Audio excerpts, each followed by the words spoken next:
हरिओम. आज गुरुवार 23 जानेवारी 2025.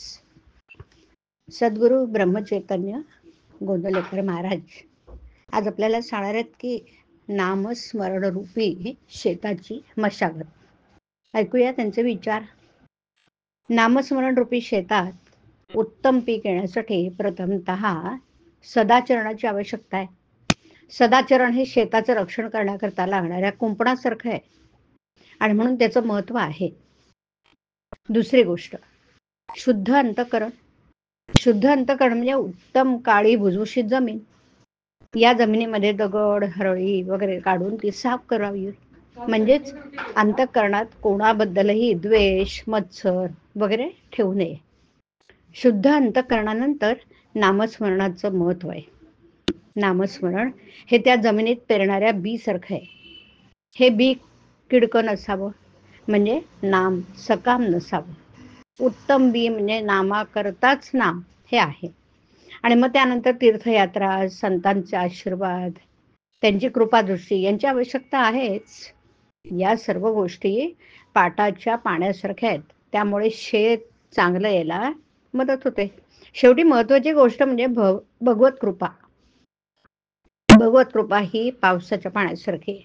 पाटाच्या पाण्यापेक्षा पावसाच्या पाण्याची गोष्ट काही और आहे, पण तो पडणे न पडणे आपल्या हाती नाही. शेताला लावण्याकरता पाटाचे पाणी एखादी विहीर, तलाव, नदी यामधून नेता येणं शक्य असतं, परंतु पावसाच्या बाबतीत कोणालाच काही करता येत नाही.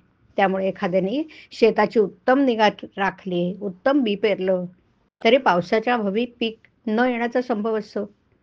नामस्मरण रूपी शेताचं एक वैशिष्ट्य आहे ते हे की त्याच्या अंगी लोहचुंबकासारखी आकर्षक शक्ती आहे आणि म्हणून हे शेत भगवत कृपारूपी पाऊस खेचून घेऊन स्वतःवर पाडतो. त्यामुळे पावसाच्या अभावी शेत वाया गेलं असं कधीच होत नाही. आपण असं पाहू की 2 शेतकरी आहेत. एक कर्तव्य कर्म म्हणून वेळ आली की आपल्या शेताची मशागत करणार आहे, तर दुसरा आळशी म्हणजे मशागत न करणार आहे. आता जेव्हा पाऊस पडेल तेव्हा ज्याने मशागत केली त्याचं शेत उत्तम वाढणारच, पण दुसऱ्याचे नाही वाढणार.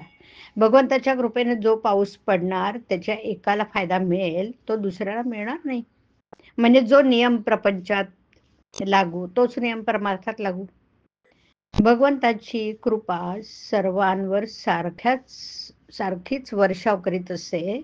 ज्याने ज्या प्रमाणात चित्तशुद्धी केली असेल त्याला त्या प्रमाणात त्याचा फायदा होईल, दुसऱ्याला नाही होणार. भगवंत आणि संत समदृश्य असतात ते असे. भगवंत निपक्षपाती आहे, त्याच्यापाशी कोणताही भेद नाही. आपण तयार झालो की त्याची कृपा आपोआप होते. कृपेला योग्य अशी भावना तयार करणं आपलं काम आहे. संतांनी नुसतं आपल्याला सांगून भागत नाही, आपण काय करायला पाहिजे हे कळून आपण ते स्वतः करायला पाहिजे.